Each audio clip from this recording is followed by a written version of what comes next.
Hello everyone and welcome to Reach Your Goal classes, which helps you to sharpen your minds. This is a review of my last session. What I had completed in the previous session was what are clauses, what is a main clause, what is a subordinate clause. And if you have not seen my previous videos, not to worry because I am giving you the links in the description box. So you can just refer to those videos. Now what we are going to do in today's session, today's topic is types of subordinate clauses. Now before we start with what are the different types of subordinate clauses, here is an important note that I have given you regarding the main clause, that is called as the independent clause. So independent clauses are not having any types. Why? Because they are not dependent on anybody.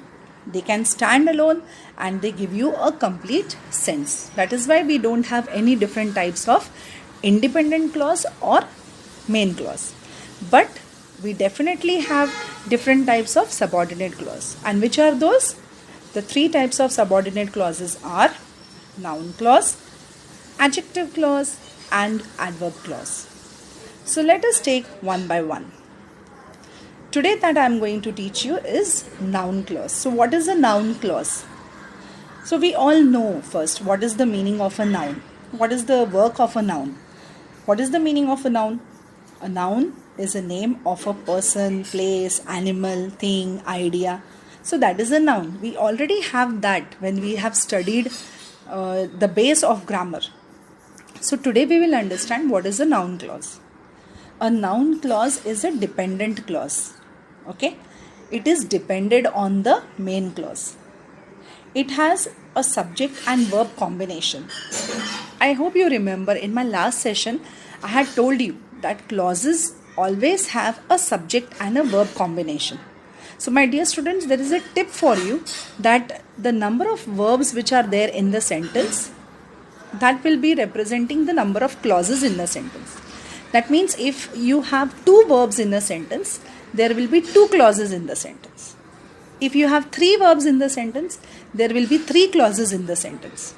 So you should keep that in mind, that the number of verbs which are there in the sentence, that will be representing the number of clauses in the sentence. Now noun clause, it acts as a noun in the sentence. Like the noun is the name of a person, place, animal or thing or idea. In the same way, the purpose of noun clause is also to name a person, place, thing or an idea. It can be the subject of a sentence, it can be an object of a sentence, or it can be a complement in a sentence. So noun clause can be subject, or it can be object, or it can be a complement in a sentence. So it can play all these roles. It can play a role of a subject in a sentence, it can play a role of an object, or it can play a role of a complement. Now that we have understood what is a noun clause, let us understand how to find a noun clause in a sentence. So how to spot a noun clause? The easiest way to spot a noun clause in a sentence is to look for these words.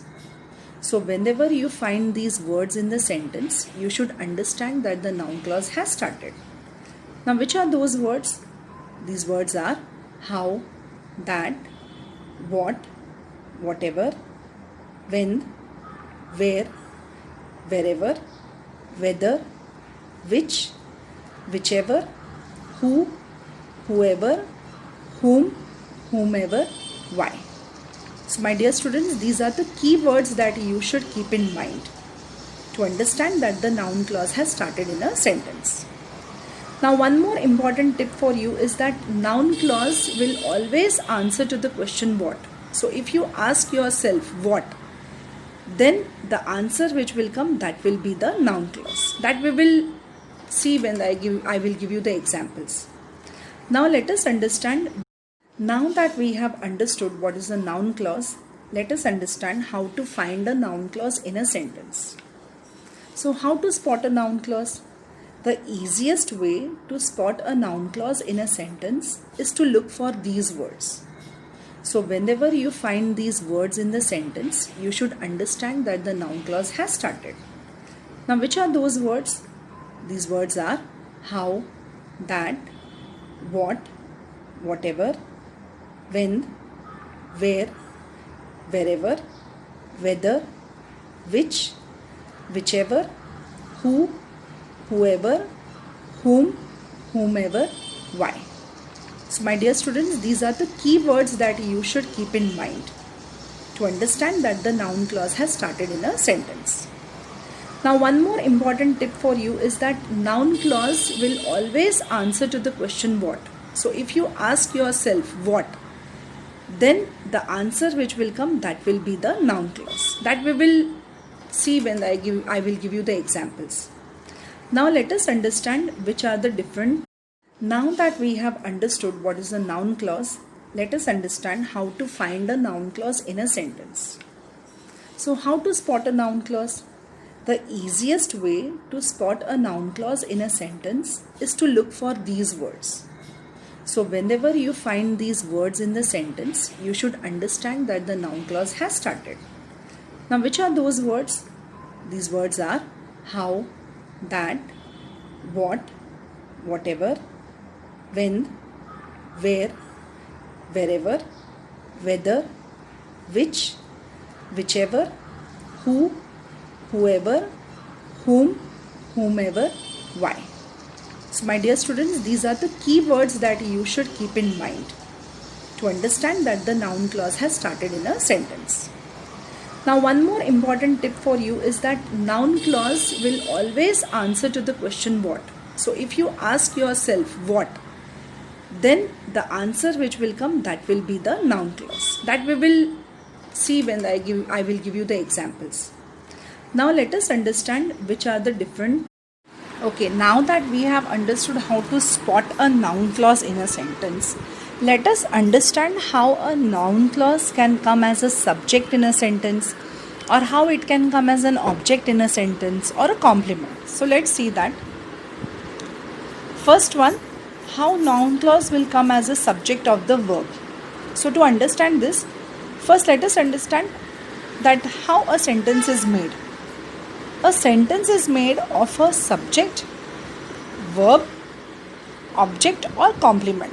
So this is the combination of the sentence. Okay. Now how noun clause can act as a subject of a verb? For understanding that, I have given you two examples.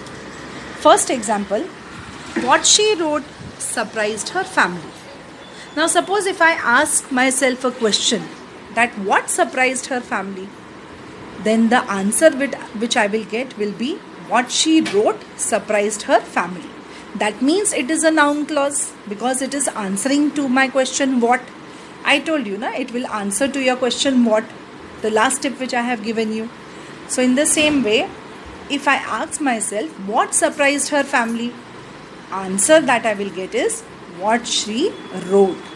Now surprised is a verb and what she wrote has come before the verb. This is the way how a noun clause has become the subject of a verb, because it has come before the verb surprised. Okay. Let us take another example. How the boy behaved was not polite. If I ask myself, what was not polite?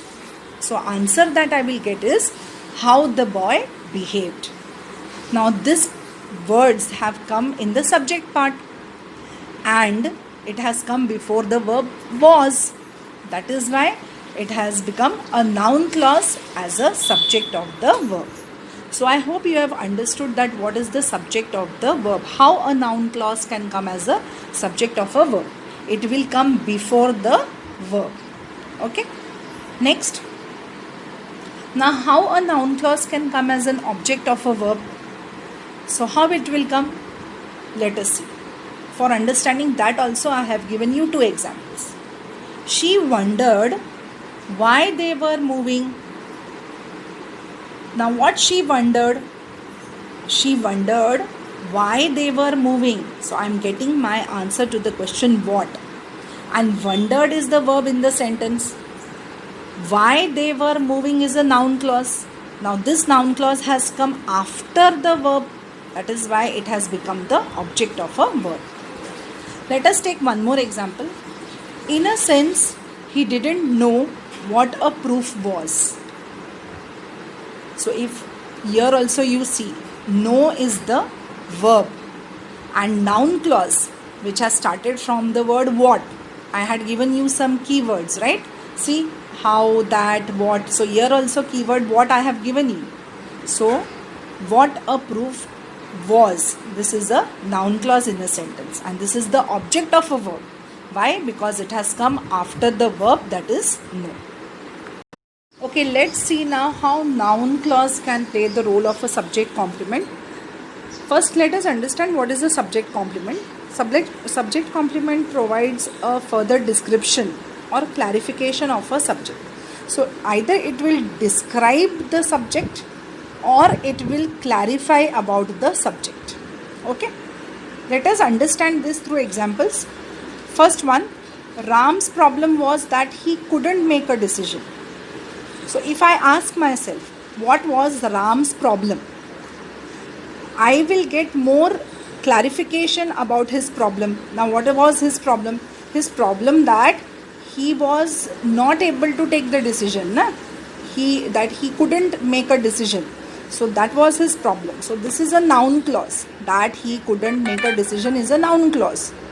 Now this has come after the linking verb, that was. Okay. So this is one tip that you have to keep in mind, that subject complement will be coming after the linking verb. Let us take one more example. The question is what human nature is. Here again, if I ask myself, what is the question? So I will get more clarification about what was the question. So what is the question? What human nature is. So what human nature is a noun clause. Okay. So this is the way how a subject complement will be there. A noun clause can play a role of a subject complement by giving more description, or it may be clarifying about the subject. It will tell you more about the subject. Next. Now how noun clause can act as an object complement. Let's see that.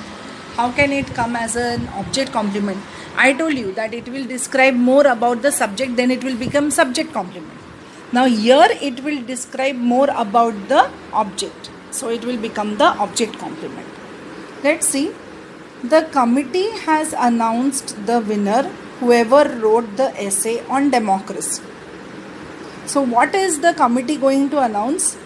Now this particular question will give the answer in the object. Now what is that answer? The committee will announce the one who has written essay on democracy as a winner, right? So it is giving us more information about the winner, that who will be the winner. The winner will be the one who has written the essay on democracy. So when it is giving you description or clarifying more about the object, then it will become as the object complement. Now here one more tip that you have to keep in mind is that it will always come, the noun clause will always come after the direct object. For example, in the first example, the winner is direct object, and then immediately it is followed by a noun clause. Second example, they elected her whatever she wanted. So again, if I ask myself, what have they done? So what have they done? They have elected her whatever she wanted. So she was elected for whatever she wanted.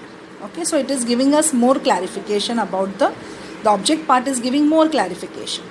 So here also the noun clause has played the role of an object complement. Here also if you see that it has come after the direct object, that is her. Okay, so these are the tips that you should keep in mind, that if it is a subject complement, it will be following after the linking verb. But if it is the object complement, it will be coming after the direct object of the sentence. Okay, so we have understood how a noun clause can act as a subject complement and an object complement. Let us go to the next one, object of preposition. Now how noun clause can act as an object of preposition. Okay, let us take an example. She spends money for whatever she wants. Okay, if I ask myself, for what does she spend money? So what will be the answer? For whatever she wants. So here also, for is preposition and noun clause has immediately followed the preposition. That is why it has become the object of preposition. Second example, he found fault in what they had asked him. So here in this sentence, in is the preposition and noun clause what they had asked him has immediately come after the word in, that is the preposition.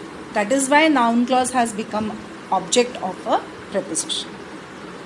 Next one, how noun clause can act as apposition. Let us see that. Now, before you understand how noun clause can act as an apposition, we should first understand the meaning of apposition. What is apposition? When we use two noun phrases next to each other in a clause and they refer to the same person or thing, we call this apposition. What do you mean by that? That means when you are using two noun phrases in the same sentence and they have come one after the other, these both noun phrases are talking about the same person or thing and they are giving us the information about the same person or thing, then it is called as the noun clause as apposition.